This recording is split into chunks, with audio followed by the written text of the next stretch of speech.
Hello, everybody, and welcome to McDuff Lives. I'm John OLoughlin, and it's Monday morning, January 15th, 2024, here on the East Coast of the United States, where we broadcast from a little place we call Mystery Island.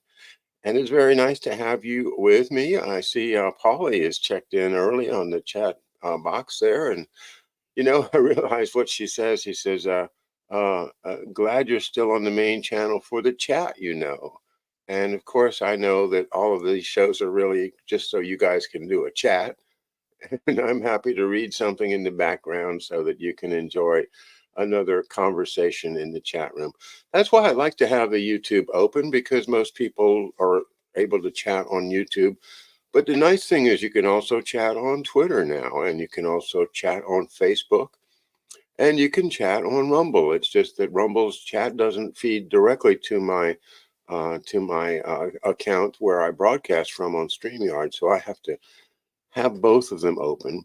Nevertheless, when I'm reading, I'm generally not going to participate in the chat. So other than to say hello and let's get going, welcome, and let's get back into this book, The Paperclip Conspiracy by Tom Bauer, published 1987. And we were in the chapter called The Irreconcilables.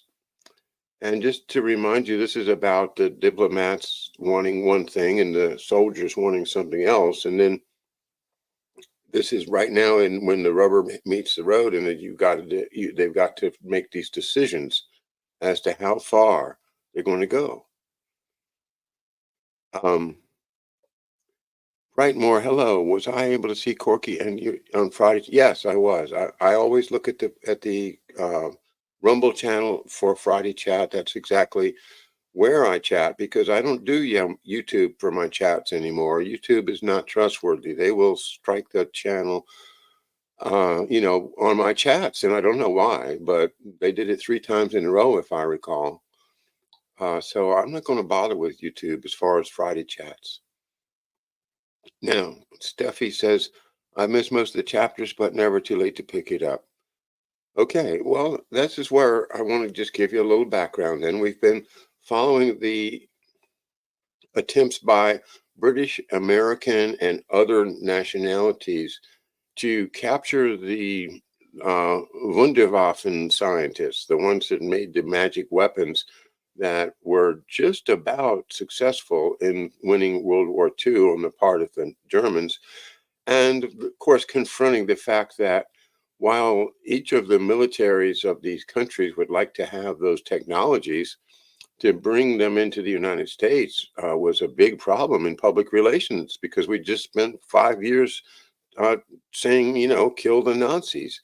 And to reward them with a nice life in the United States, which they did do under Operation Paperclip, was very unpalatable to the general public. And if they had found out about it, the Army people and the State Department people that we'll be reading about this afternoon might have had so difficult a time that they couldn't do it. And of course, sometimes desperate times make desperate measures.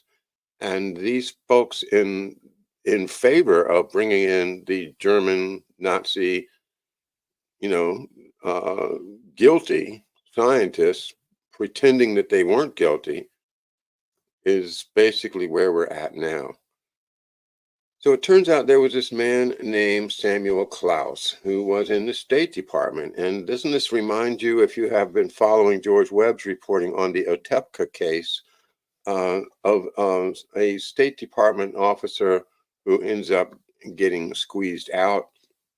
His name is Sam Klaus in this case. He's Jewish, and it's in 1946 and 47 that these events are happening. At any rate, he stands up for the immigration service having the right to vet any of these proposed Nazi scientists that the government wants to bring in, various portions of the government. Of course, we can go into that, but the idea is that there are people in our government that really, really want these Nazi scientists into the United States. And so they're putting pressure on the common military that doesn't want to do that through the chain of command. But in the State Department, of course, this person, Sam Klaus, has a civilian job. And he's just doing his job, following his civil service manual and serving the country as he has been contracted to do. So what does he do? He stops things. He interferes. And we were just reading last week this last paragraph, and then we'll continue. After discussions with George Herring, the new chief of the State Department's visa section, Colonel Thomas Ford, the JIOA's director, had written to the Commerce Department that, quote, the Department of State would accept as final the investigations and security reports prepared by the JIOA for ensuring final clearance of the individuals concerned, unquote. In other words, the JIOA, a military organization, was going to be able to decide whether these folks got visas or not.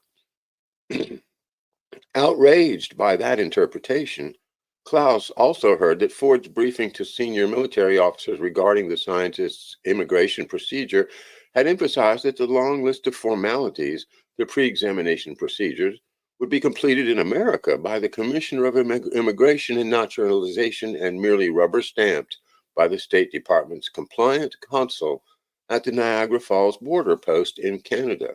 Ford, it seemed, was implying that the consul would be denied his statutory powers. Klaus protested to Hildring. Fearful of the growing anti-immigration lobby in Congress, Hildring grudgingly bowed to Klaus's suggestion that the State Department demand an amendment to SWNCC 257-22, which we described in the last reading, restored to the department an absolute power to vet all the documents before a visa was issued. And with that right, also restoring a veto. Now that's where we left off, but listen to the next sentence. But what Hildring granted with one hand, he withdrew with the other. Secretly, after the meeting, Hildring agreed that the military certification that a scientist was, quote, acceptable from the standpoint of security, unquote, would be, quote, deemed presumptive, unquote. The denial program would be interpreted as being, quote, in the interest of national security, unquote. Interest of national security. Think about that. And therefore not subject, or so he believed, to America's immigration laws. Oh, so national security now trumps the Constitution, the laws, executive branch, everything just falls under this thing called national security. See what's going on.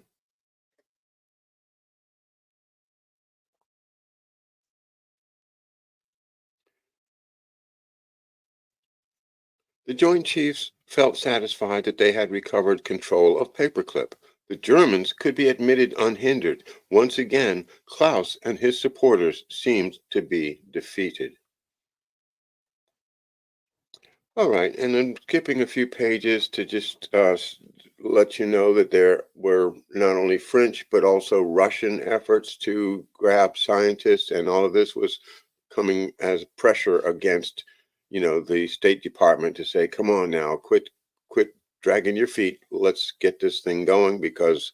The Russians have got these guys and the French won't let us have their guys, and they're working with the Germans, and it's like, we got to have our Paperclip right now. Okay. So that brings us to chapter 9, which is called The Conspiracy. Pardon me a moment.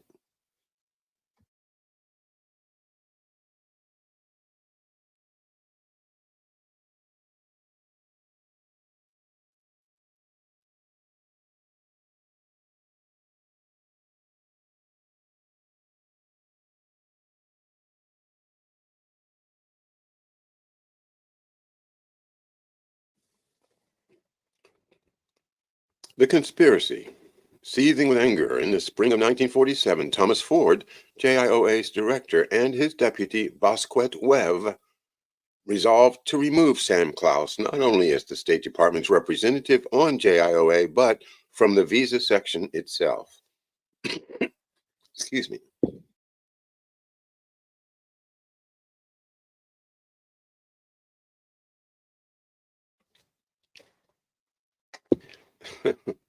Seething with anger, in the spring of 1947, Thomas Ford, JIOA's director, and his deputy, Bosquet Webb, resolved to remove Sam Klaus not only as the State Department's representative on JIOA, but from the visa section itself. 12 months earlier, when Ford challenged Klaus about his obstructionism, Klaus had boasted that he would ensure that, quote, less than a dozen scientists would ever be permitted to enter the U.S., unquote.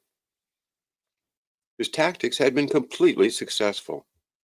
During the year since SWNCC 257/5 was approved, not one of the 338 scientists and 51 families now in the United States had been granted a visa. Insecure about their future, the scientists complained that their work was suffering, while the military feared that until the Germans were given visas, Congress or any government hostile to Paperclip could abruptly deport all of them. Ford and the Army were convinced that Klaus alone was to blame.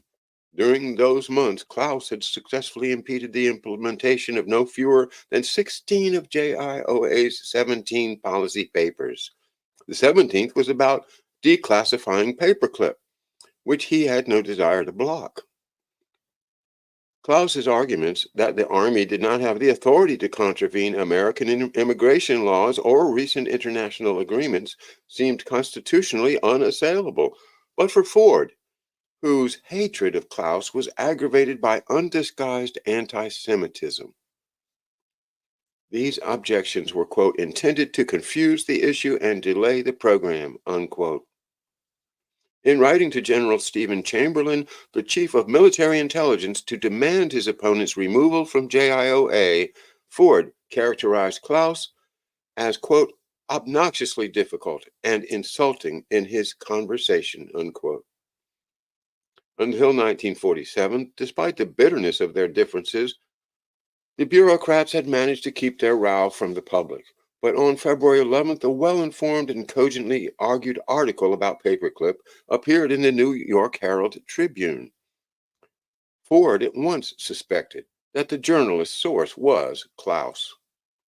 Without sensationalism, the article accused the Army of conspiracy and deliberate deception in telling the public that screening had prevented any active Nazi from arriving in America. Yet, the Herald Tribune pointed out with incontrovertible logic the same scientists screened by the Army to prove that they were untainted had earlier been meticulously screened in German to establish their loyalty to Hitler. Only after positive vetting by the Nazis were they permitted to research and develop weapons to kill Americans. It became difficult, the article argued, to, quote, decide which of the two screenings failed to catch the dissidents, unquote. So the Nazis screened them and they didn't catch them, and then the Americans screened them and we didn't catch them, but the Nazis would have caught them if they were going to be pro-American, and the Americans would have caught them if they were still Nazis, so why worry about it? Yeah.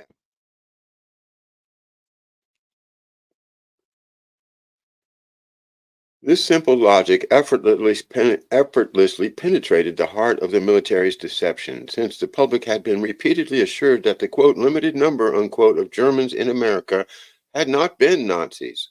Yet, in truth, many of them were highly incriminated and, if the military's plan succeeded, would become American citizens.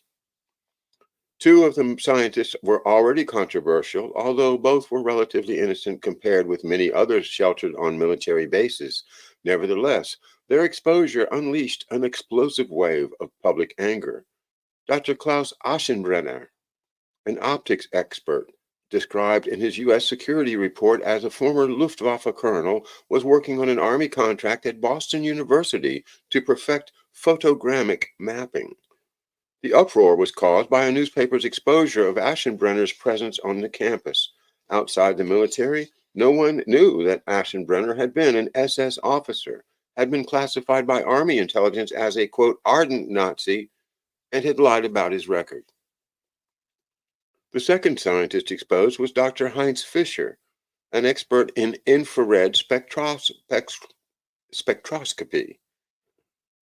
Soon after being seconded to Syracuse University in January, he had been revealed to be a former Nazi Party member. Fisher was banned from the campus. Quote, why insult American scientists by asking them to work side by side with participants in the Nazi plan to rule the world? Unquote, was the refrain of outraged American scientists. The Army's, quote, unbalanced sense of ethical values, unquote, also enraged veterans living near Wright Field, who, seeing the scientists on the streets of Dayton, complained to the local newspaper that they had fought to, quote, defeat the master race, unquote, not to provide them with board, lodging, and $10,000 a year.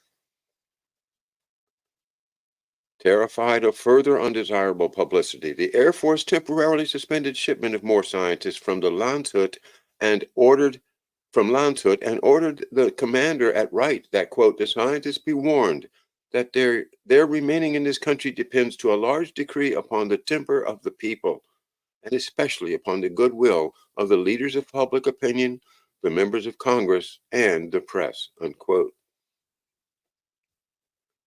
Of greater concern to Ford was a protest to President Truman from the prestigious Federation of American Scientists, which complained that the employment of ex-Nazis was immoral.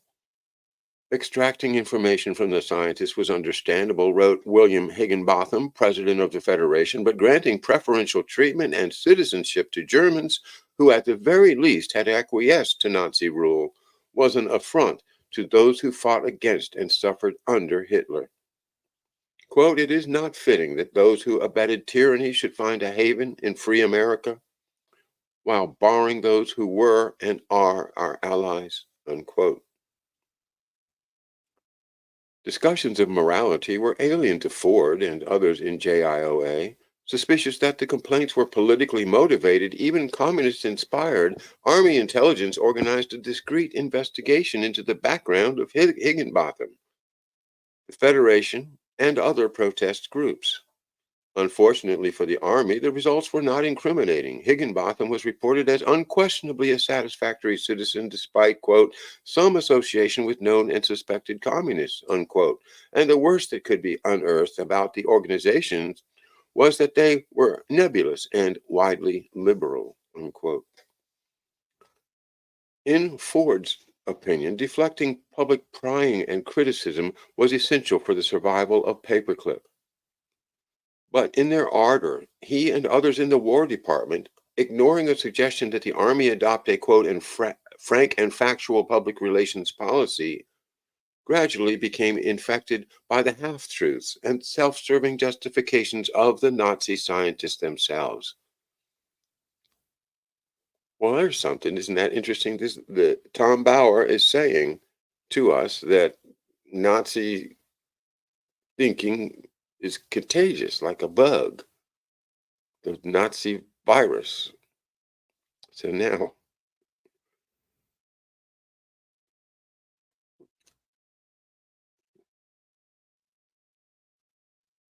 but in their ardor, ignoring a suggestion that the Army adopt a frank and factual policy, gradually became infected by the half-truths and self-serving justifications of the Nazi scientists themselves. Consequently, in his reply to Higginbotham, Ford misleadingly wrote that the military was not promising the Germans citizenship, and most of them would eventually return to Germany. And in reply to a series of questions from UPI, the news agency was told that any scientist discovered to be a Nazi was, quote, returned to Germany, unquote. To another inquiry, Ford wishfully replied that if the scientists had not joined the party, quote, the SA or the SS, quote, they wouldn't be alive today, unquote. Even Robert Patterson, the Secretary of War, found himself entangled in his department's web of half-truths and distortions on Capitol Hill. Congress was the focus for the more serious and immediate threat to Paperclip. To politicians in Washington, it seemed as though half of Europe's population wanted to immigrate to America. The descriptions of shattered and miserable refugees, the victims of Nazism, aroused much sympathy, but also provoked fear.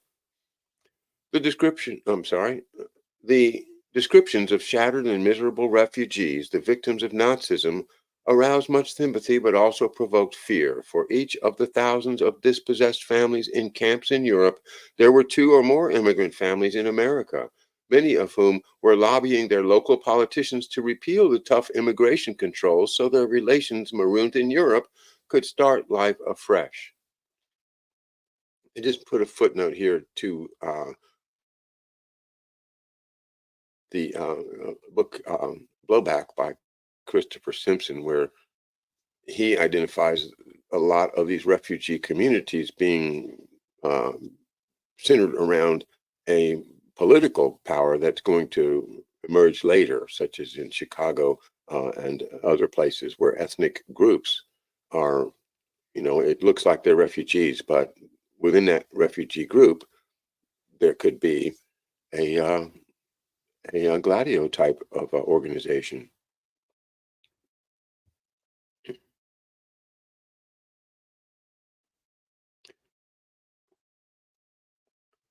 Although the proposed displaced persons legislation limited immigration to 200,000 people, in America it was feared that even a slight lowering of the barriers would lead to a flood.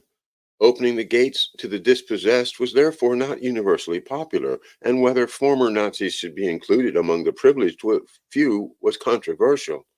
Admitting Nazis endangered America's security, and draining Germany of scientific talent would retard her economic recovery, an important consideration since American subsidies and Marshall aid to the Western zones had already been increased to $6.8 billion and were set to increase by another $5.4 billion. Nevertheless, some politicians did not disguise their preference for Nazis over Jews. Although the Gossett Bill had not passed the Senate, in the new 1947 session, three new bills had been introduced aiming either to completely halt immigration or, quote, prohibit the use by the U.S. of Nazi scientists and other Nazi experts, unquote. It was Patterson's task to persuade leading congressmen to oppose the legislation for the sake of military research and denial to the Russians. The standard letter that he sent, drafted by JIOA, was flagrantly mendacious. That's a big word for lying. The Germans, he insisted, were innocent victims. Quote, many of the scientists employed by the U.S. were forced to join the Nazi Party to survive or to be free to pursue their scientific studies. They were not in sympathy with Nazi doctrine, but because of their outstanding abilities and the responsible positions they held, they were given honors they could not refuse, unquote. Patterson hoped the public would understand that in saving billions of dollars and years of effort, a possibly uneasy compromise was justifiable. But while there might be public sympathy for extracting information, no one had satisfactorily explained why the Germans, especially former Nazis, should also become citizens. Not surprisingly, Patterson was unprepared to admit publicly or even privately that by their mere presence in America and their growing knowledge of U.S. technical secrets, the Germans were successfully blackmailing the American government. Whoa. I read enough facts to support that, when I read Operation Paperclip, when I read Blowback, and, I studied it from many angles, but I never heard the word blackmail used until I've read this book, which actually predates, Operation Paperclip by Jacobson by a good, 15, 20 years. Very interesting. So, by their growing knowledge of U.S. technical secrets, they're in a position to blackmail the U.S. government. Even Dean Rusk, then Patterson's special assistant, failed to acknowledge the enormity of the conspiracy to deceive the public. In an internal memorandum commenting on a protest petition signed by Albert Einstein, among others, he tartly observed, quote, "There seems to be a fairly general misunderstanding of the situation," unquote. In truth, the misunderstanding was worse than the protesters imagined.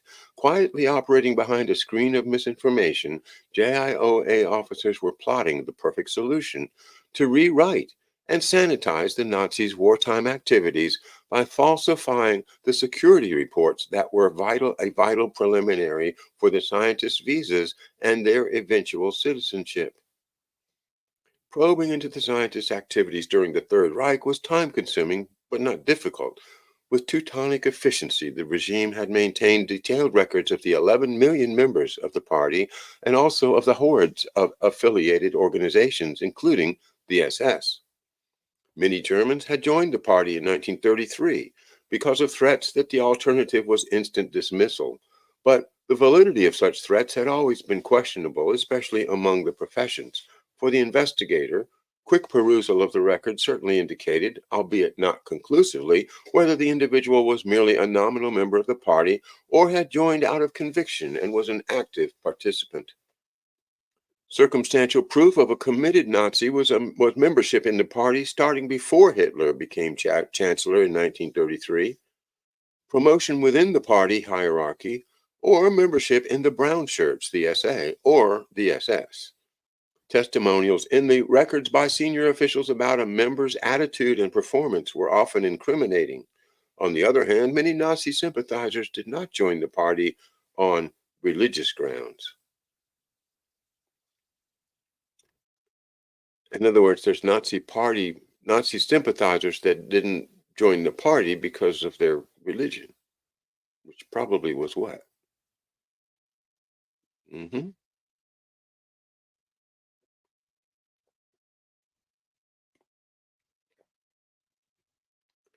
As a part of the process of denazification, the Western powers compelled every adult German to complete a 137-point questionnaire, or Fragebogen, setting out his or her record during the Third Reich. Despite the threat of penalties, those who were seriously incriminated usually lied. However, the paperclip scientists realized that only a year after the war, falsehoods were still easily exposed, since nearly 90% of the highly revealing party records had survived. An attempt was made by the SS in May 1945 to pulverize them in a paper mill in the American zone, only to be foiled by American troops. Millions of files were returned to Berlin, where they were housed in the Gestapo's subterranean telephone tapping headquarters. The Berlin Document Center was the first call for every JIOA inquiry about each scientist. Ford depended upon Army intelligence in Europe to sift through the records to complete the, quote, security report, unquote, that would crucially determine whether a scientist was acceptable. The procedure was straightforward. A standard military form was completed and submitted to General Clay, who, if satisfied, would sign an agreed formula, quote, based on available records, there is no indication that subject is a war criminal or an ardent Nazi. In my opinion, he is not likely to become a security threat to the U.S., unquote. Yet, in Ford's view, the intelligence service in Europe seemed to be staffed by complacent, mediocre officers, unwilling or unable subtly to steer the operation in the right direction. Army intelligence had sent Colonel Sherman to Europe to emphasize that, quote, next to the security of our forces, paperclip was the most important mission. But to little effect, no one seemed to understand how vital it was to make sure the scientists received their visas. In the wake of Sherman's visit, two messages were sent to G2 in Frankfurt to test whether his briefing had been fully understood. The first concerned Theodore Zobel, snatched from the British at Falkenrode, who was alleged to have conducted human experiments in wind tunnels at Chalet-Meudon in France.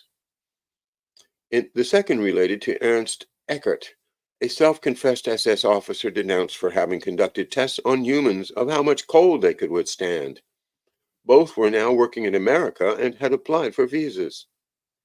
In January 1947, Ford asked G2 to investigate their history, hoping the officers would understand the need to, quote, fail, unquote, to discover confirmatory evidence. Satisfactorily, by March, there was still no reply, but by then, a series of other more disturbing incidents had occurred. First, a security report on Hermann Kurzweg, working for the Navy at White Oak, Maryland, revealed that he was a former member of four Nazi organizations, including the SS. In Peenemünde, Kurzweg had pioneered the aerodynamic design of missiles and was later the deputy head of the Koschel supersonic wind tunnel. Under interrogation by J.H. Alberti in Maryland, Kurzweil had inevitably insisted that his professional position made membership indispensable, but that he had remained a purely nominal Nazi. Alberti had not believed Kurzweg. Ford's dilemma was simple. If the State Department read the military's government's report, Kurzweg would not receive a visa, even though his services were judged indispensable. The solution, a labyrinth into which Ford entered carefully, was to ask G2 in Frankfurt to provide mitigating reasons for Kurzweg's membership in the SS. Ford's motives were explained in a second cable sent on the same day concerning Werner von Braun. The security report on the rocket expert showed that he had been a member of many SS Nazi organizations, including the SS, in which he had been promoted 3 times after 1940. Von Braun was too important for his past to interfere with his future status. Indeed, while other German scientists longed for reunions with their family, at that very moment von Braun was getting married to his 18-year-old second cousin at Landshut, having sailed to Europe at the Army's expense. Ford did not conceal his real intent, since von Braun would, quote, undoubtedly remain in the U.S. indefinitely, unquote. It was necessary to make a, quote, detailed report, including any extenuating circumstances, unquote, to show that these were honorary appointments and that von Braun was no more than a nominal party member. Ford could only wait to see whether Army intelligence in Europe understood what was expected, namely to rewrite and falsify the two security reports. For the moment, a third cable about Ernst Winkler, another wind tunnel expert from Peenemünde, condemned the military government's report as a, quote, ardent Nazi. Ernst Winkler, another wind tunnel expert from Peenemünde, condemned in the military government's report as an ardent Nazi, was not sent. Ford's cables had barely reached Europe when the Army's precarious screen of secrecy was shattered.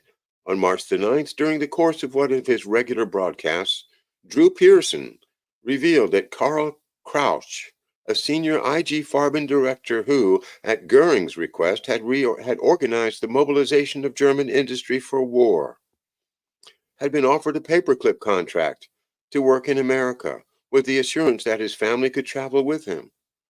Crouch never received the invitation. It was intercepted at Nuremberg prison, where he was awaiting trial as a war criminal, together with the other IG Farben directors. In Washington, Pearson's denunciation, which was broadcast to a large audience and carried great influence, swept like a typhoon through the corridors of power. Pathetically, G2 in Frankfurt cabled the Pentagon and urged it to issue an official denial. Ford and his superiors did not bother to reply. For 18 months, they had feared scandal.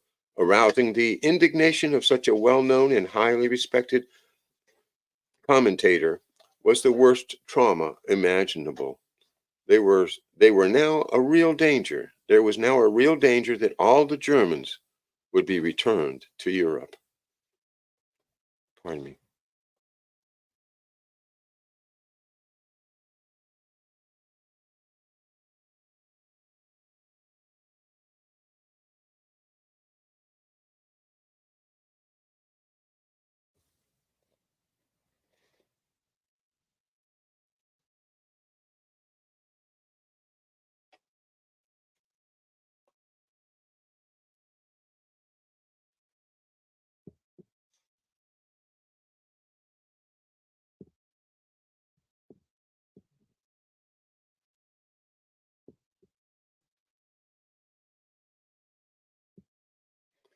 2 days later, at 2:35 p.m. on March 11th, General Chamberlain, the chief of military intelligence, was admitted to the office of General Eisenhower, the U.S. Army Chief of Staff, who had decided to hold a personal inquiry into the Army's embarrassment. Significantly, Ford was not invited to attend. Instead, Monroe Haygood, the chief of G2's exploitation branch, who knew nothing of the plan to rewrite security reports, was recalled from the very eve of retirement to brief Eisenhower. Within 20 minutes, the briefing was completed. Eisenhower had been convinced that Paperclip was a legal and valuable operation, and he was apprised of the State Department's sabotage and the Army's frustration that only 68 families had arrived and all of them lacked visas. There was apparently no discussion about the presence of notorious Nazis in America. Eisenhower's tune had changed since the days when he demanded the strict enforcement of the non-fraternization policy in post-war Germany and dismissed Patton for underrating Nazi crimes.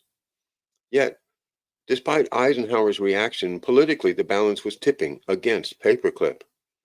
Sensing the tide of criticism, Rusk urged Howard Peterson, the Assistant Secretary of War responsible for JIOA, to be cautious. Quote, this is Dean Rusk, okay, the Dean Rusk that became an advisor to Robert F. Kennedy in the John F. Kennedy administration, that plays a significant role in the Otepka case, as George Webb and I have been discussing.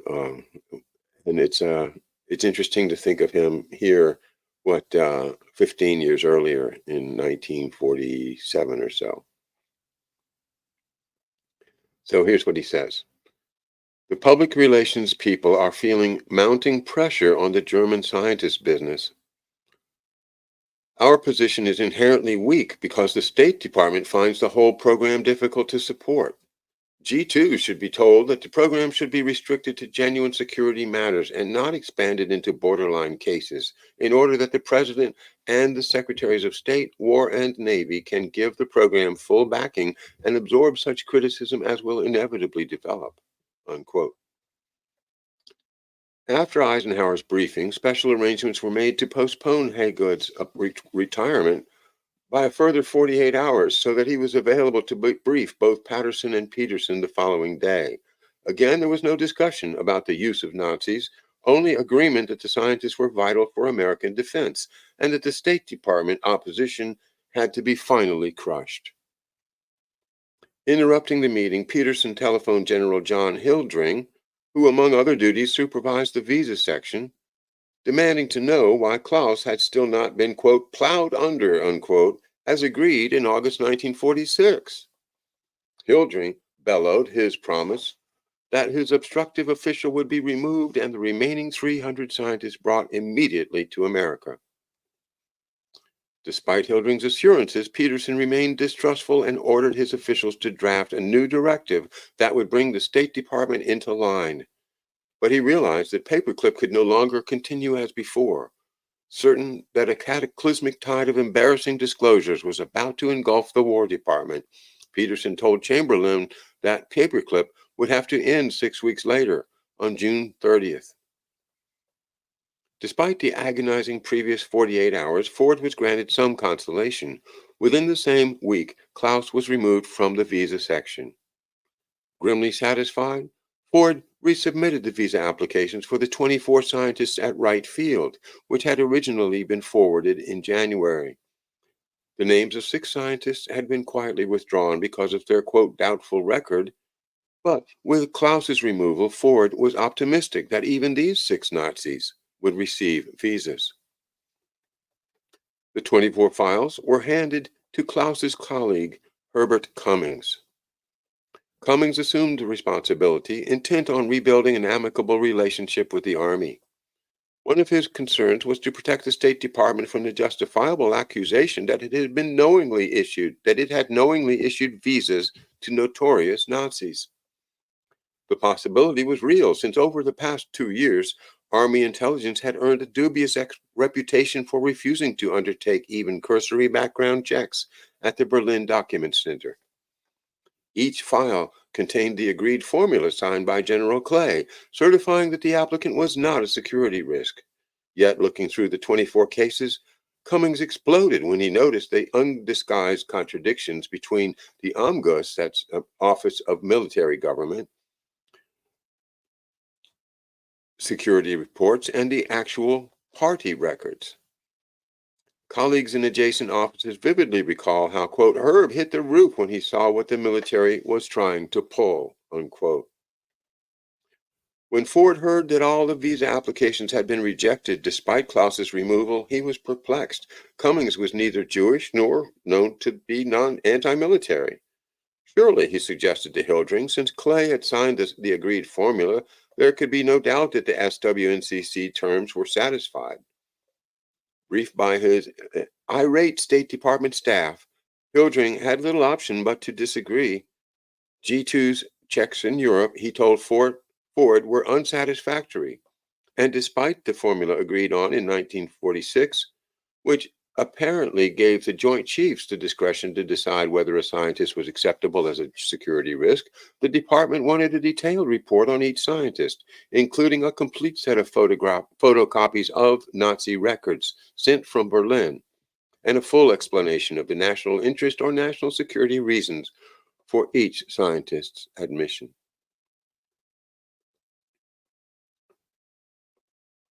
Ford now finally fathomed that Klaus's opposition and total distrust of the military had not been the unfettered obstinacy of one man. Klaus's feelings were shared by virtually the whole department. It was the end of June, the date Peterson had stipulated for the end of Paperclip, and although termination of the operation had been postponed to September, he had accomplished nothing. Embittered and frustrated, Ford handed over control to his deputy, Bosquet Webb, who took over the helm in the aggressive style in which he intended to continue. Webb's opening shot a few days after his appointment was to send General Chamberlain a long and blustering memorandum. Quote, the complete stalemate which the program has reached, he wrote, makes it imperative, in my opinion, that the most positive and drastic action possible be taken in order to break the impasse.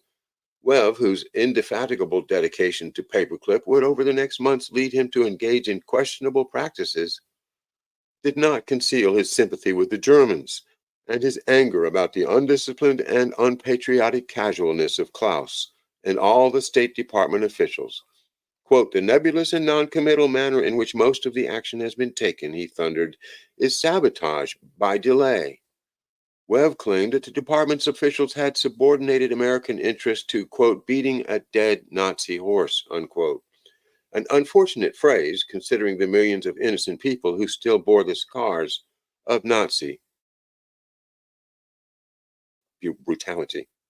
But Webb's vision was sadly blinded by prejudice. It is a known fact, he continued, that any German who lived in Germany during the war and who possessed any capabilities whatsoever was a member of some affiliation of the Nazi Party. Otherwise, he was placed in a concentration camp, unquote.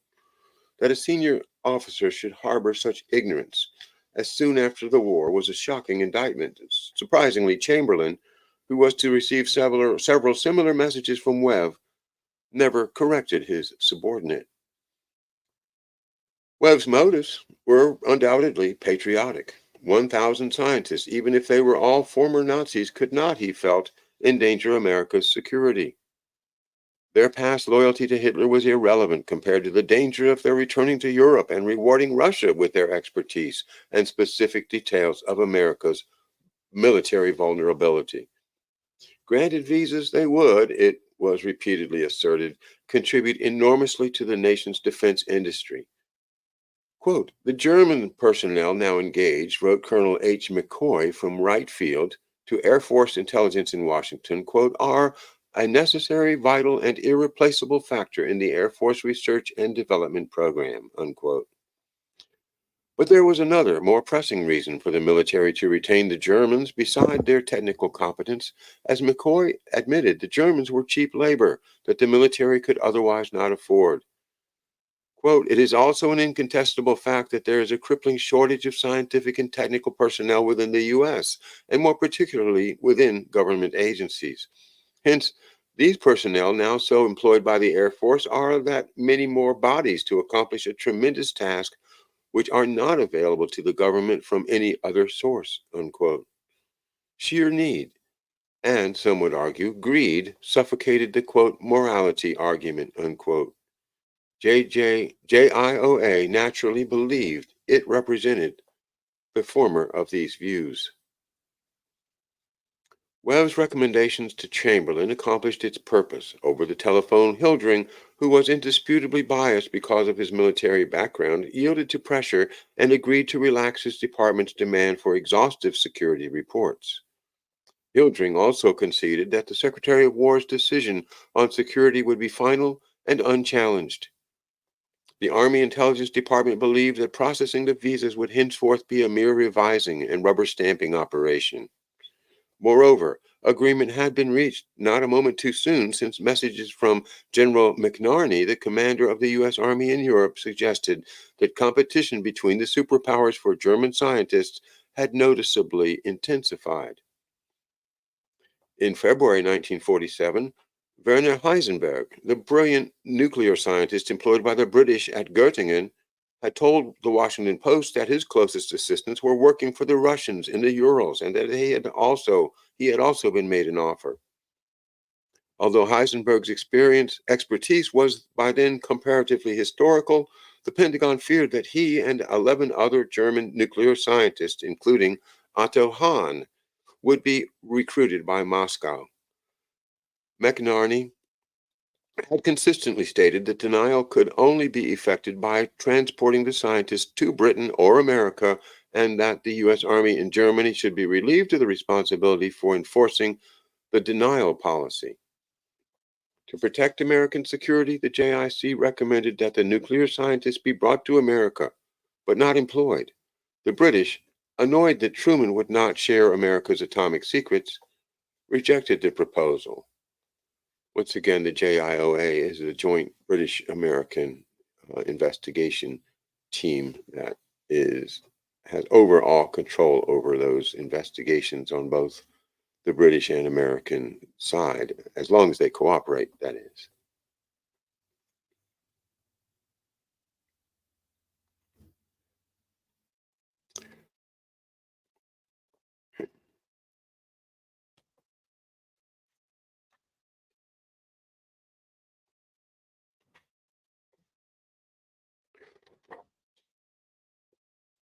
Well, I think there's enough of this chapter left to leave it for the next time. I'm looking forward to it, though. We're going to get back to um, Maryland. We're going to see Fort Detrick and